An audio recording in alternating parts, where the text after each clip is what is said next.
Assalamualaikum warahmatullahi wabarakatuh. Saya Ida Mayanti dari kelas PBS 6C. Video kali ini saya akan menjawab beberapa soal terkait UTS mata kuliah Manajemen Aset dan Liability. Di mana pandemi COVID-19 ini sampai saat ini memang belum berakhir. Banyak sekali imbas yang dirasakan dari terjadinya pandemi ini. Bahkan pandemi ini mengguncang perekonomian di seluruh dunia, terutama di Indonesia. Nah, kali ini saya akan memaparkan terkait imbas yang dirasakan khususnya terhadap perbankan syariah dan lembaga keuangan syariah.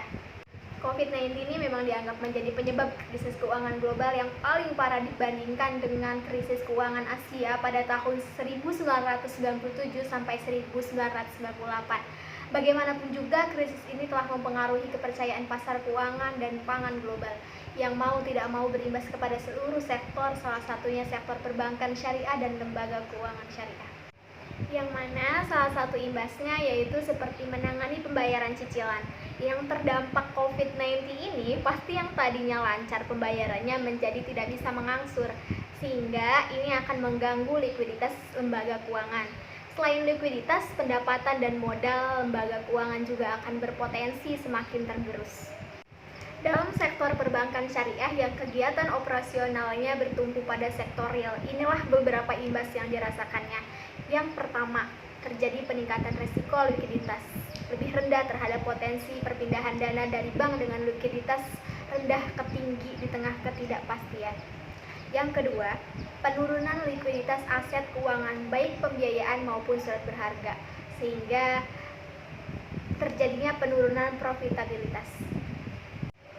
Nah, adapun strategi kebijakan yang diambil oleh pihak manajemen aset dan liability bank syariah untuk menanggulangi masalah yang ada pada jawaban pemaparan nomor 1 tadi, di mana yang pertama, perbankan ini harus mampu mengidentifikasi dampak COVID-19 terhadap sektor real, pertumbuhan ekonomi, kinerja nasabah pembiayaan, dan aspek lainnya yang mempengaruhi kesehatan perbankan.